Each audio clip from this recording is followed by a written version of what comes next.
Our next item of business is topical questions. We'll start with question number 1 from Christina McKelvey.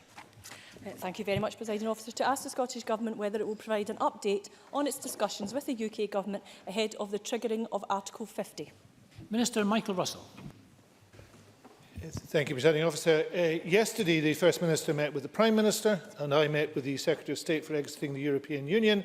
I can report today, on the eve of the Article 50, on the eve of the day Article 50 will be triggered, that whilst we discussed a range of subjects, we still have no substantial information on the detail of the Article 50 letter. And moreover, the national press were informed of the date of triggering Article 50 without any attempt to inform the devolved administrations. Christina McKelvey. Can I thank the Minister for that very dreary answer? And does the Minister agree with me and think that the Prime Minister has any rational, sensible or logical reason to stand in the way of a decision of this Parliament to hold a referendum on independence if, as the UK Government admitted and confirmed yesterday, the terms of Brexit will be clear before the UK leaves the EU? Minister. No, the timescales are clear and as set by the Article 50 process itself. Therefore, there is no rational, sensible or logical reason to stand in the way of a legitimate decision of this Parliament. Christina McKelvey. Thank you again, Minister, for another despondent and absolutely terrible response, I think, to this government. Minister, last night I received a copy of a report by the Human Rights Consortium Scotland.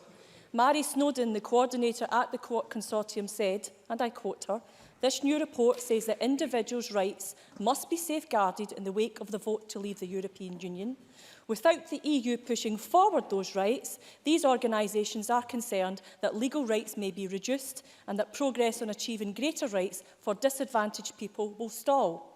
They are calling for greater participation in the decision-making around Brexit. Greater participation would be very welcome indeed." So does the Minister agree with me that the intransigence of the UK Government in failing to reassure EU nationals resident in our nation should be a clarion call to us all that for hard-fought-for rights could be so easily pushed away? Minister. Yes, I do agree, because the issue of the nationals from other EU states is a crucial one. And it is absolutely astonishing that we stand today on the eve of the triggering of Article 50 with no reassurance given to those EU nationals, nor any reassurance given to the Scottish and British citizens who are resident in other countries in Europe. Those are two sides of the same coin, and it is ridiculous we are in this situation. And on the wider issue of human rights, it is important that members of this chamber realise that Brexit and the threat of Brexit has consequences. Yesterday I attended a round-table meeting chaired by two standing council members, Alan Miller and Graham Smith, on the issue of human rights and social inclusion. And through such engagements, the Scottish Government is very aware of vast, well-versed concerns across academic and third sector bodies of the possible erosion to human rights and social protections that is presented by Brexit. Now, we will continue to work with these bodies and with Civic Scotland to ensure that the key principles set out by Alan Miller in particular are observed. First of all, there should be no regression. Secondly, there should be continued progress. And thirdly, there should be freedom to lead best practice. But what a vast amount of anguish and difficulty is being caused by this process, which is utterly unnecessary because the people of Scotland did not vote for it. Adam Tompkins. Thank you, Presiding Officer.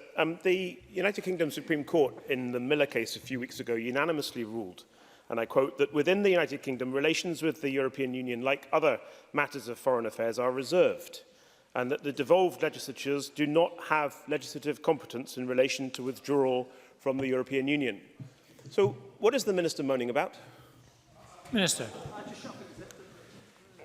I hope that in time Adam Tompkins will reflect upon the attitude that he has taken in this debate.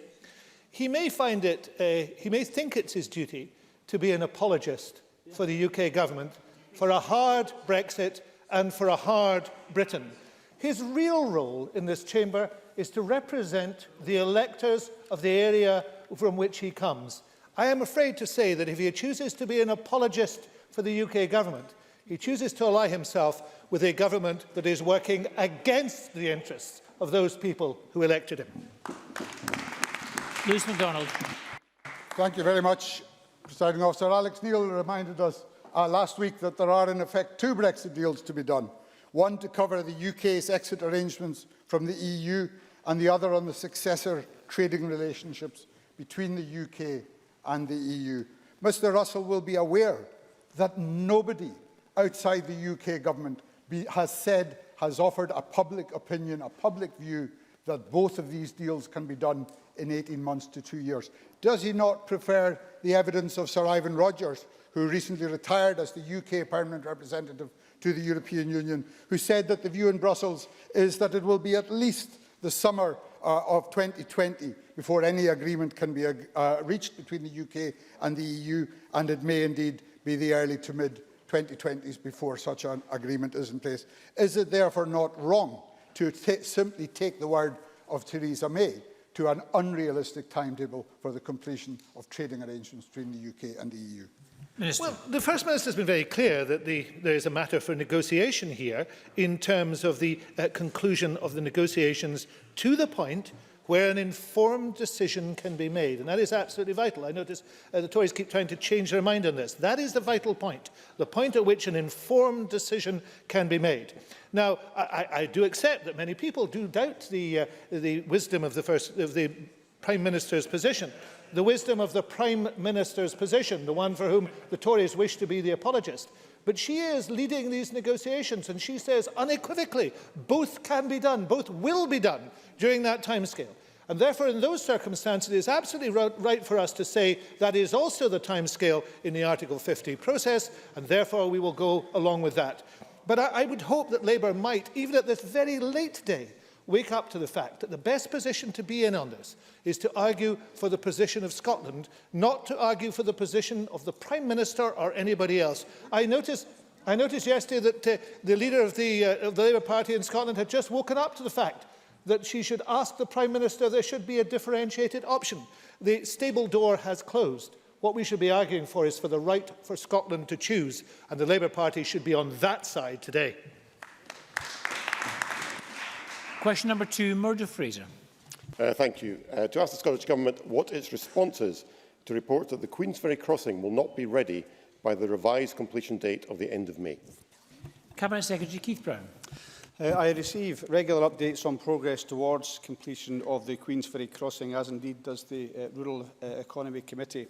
However, following my recent appearance at the REC Committee on 8th of March, I asked FCBC, the contractor, to carry out a thorough review of their programme through to project completion.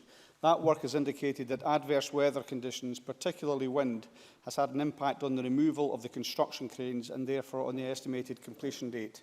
Transport Scotland is currently assessing that review carried out by FCBC, and I expect to receive a report from them this evening. I have agreed to provide a detailed update to the committee tomorrow morning. Murdo Fraser. Can I thank the Cabinet Secretary for his response? Can I also thank him for advising Parliament, what has been widely rumoured amongst the workforce for some time, that an extension to the works will be required. It was reported in the Dunfermline press that a worker on the bridge was saying that the bridge contractors were asking for the completion of the bridge to be extended to September. Clearly this will be met with dismay amongst my constituents, indeed I imagine by the Cabinet Secretary's constituents too. Can you give us any better update when the bridge is likely to be completed? And does he recognise that this is now the second delay there has been in the completion of the bridge? We were promised by the First Minister previously it would be completed by the end of last year. We were then told by the Cabinet Secretary it would be completed by the end of May. We're now looking at a further delay. When will it be ready? Cabinet Secretary. I have to say that, as I've just said in response to the first question, of course that information is being analysed by Transport Scotland as we speak, and I'll be able to report in detail, as I have done throughout this project, to the Rural Economy Committee. I should also say that this is a 120-year-old lifespan project. This bridge will be there for 120 years. It's very important that we both get it right and that we do it safely. I'm sure Murdo Fraser is aware of the conditions in the Forth.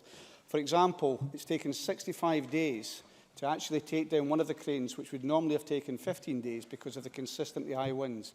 As soon as the wind speed goes above 25 miles an hour, it's not possible to work on that. So that has contributed to this. So I will provide a full report when I have the detailed information in front of me from Transport Scotland to the committee in the morning. But as I say, this has been a 7-year project, around about £250 million below budget, and that won't change.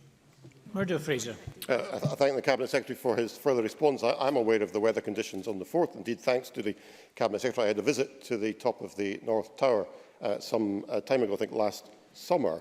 However, would the Cabinet Secretary accept politicians should not make promises about the completion of projects that they cannot then deliver on? What we've seen over the past few months is on 2 occasions the existing crossing has had to be closed because high-sided vehicles have been blown over, causing massive disruption to the lives of my constituents. If there is to be a further delay in the new crossing being open, what additional measures can be put in place to prevent further disruption from vehicles being blown over? For example, could we have Transport Scotland or police staff stationed at the end of the bridges in severe weather to try and stop high-sided vehicles irresponsibly crossing the bridge in those conditions? Cabinet Secretary. Can I say in relation to the last point that Murdo Fraser has made, I know that point is being reviewed by my colleague Hamza Youssef, who has responsibility for the Forth Road Bridge, and I'm happy to discuss that further. But I think Murdo Fraser makes my point for me when he refers to the 2 trucks which were blown over on the existing Forth Road Bridge. That exemplifies the state of the wind. And of course, as he will now know, having been to the top of the towers, the new bridge is substantially higher than the existing bridge. In fact, I'm disappointed because I did offer last year to go to the top of the tower with Murdo Fraser, because I knew he was a bit worried about it, and unfortunately I didn't get the chance to do that. But I am grateful for him. He will know. Well, if you'd let me know, I would certainly have been there. But I think you will have experienced it firsthand, that the weather conditions at the top of that tower are substantially different from those even on the Forth itself. So that, of course, does account for the fact that we've had that weather. It's been the consistency of high winds which have been the particular problem in relation to this. So, as I say, I will fully update the committee tomorrow once I've had the response from Transport Scotland. I can't report on rumours or comment on rumours that have been raised in the press. I have to go on the contractor's information and Transport Scotland's assessment of that. And once I do that, I'll be able to give a definitive position to the committee tomorrow. And I'm grateful to the convener of the committee for allowing me the opportunity to come along to do that tomorrow. Angus MacDonald. Thank you, President Officer. Could the Cabinet Secretary provide details on the number of jobs created in the building of the bridge and what the wider economic impact from building the bridge has been? Yeah, briefly, that's not really the subject of the question, but very, very briefly, Cabinet Secretary. Well, President Officer, I think there is a direct correlation in as far as there are now an extra 200 people on the bridge, working on the bridge to make sure we can get this done as quickly and as safely as possible. So that takes it to around 1,500 people currently directly employed in the construction of the Queensferry crossing. And since 2011, over 10,000 people have worked directly on the project, with many more employed in the supply chain via subcontract and supply orders. So up to 31st December, Scottish firms have been awarded some contracts or supply orders on the Forth Road crossing project with a total of about £335 million out of a total of £688 million. Alex Cole-Hamilton. Thank you, Presiding Officer. The Chamber will well remember that this time last year, when 27 days was lost on the bridge due to adverse conditions, that correlated with a 6-month delay in the future opening date. Will the Minister, nobody expects the bridge operatives to work in unsafe conditions, but will the Minister advise the Chamber as to what tolerance will be built in for the new completion date, and if that is broken, will he come back to this Chamber and advise us on a further delay still to come? Cabinet Secretary. Of course, I'm always happy to come back to the Chamber to provide updates. And I should say for Alex Cole-Hamilton's information that one of the issues in relation to last year, and this is a difficult point to get across, but it's very important. If there's a substantial delay, say for example in relation to the cranes, that means that the other things get concertinaed and bunched up into a smaller timescale. So the cranes actually comprise part of the surface of the bridge itself just now. And once they're taken down, a lot of other work has to be carried out. If you have 1,500 people, extraordinary number of people working to get this bridge complete, and they're all trying to do things in the same space, and obviously that does mean you can have a concertina effect. But I'm more than happy to come back to the Chamber at any time. I'll provide, as I've said, an update to the committee, a detailed update to the committee tomorrow when I have the full information, but happy to come back to the Chamber as necessary. Thank you very much. That concludes topical questions.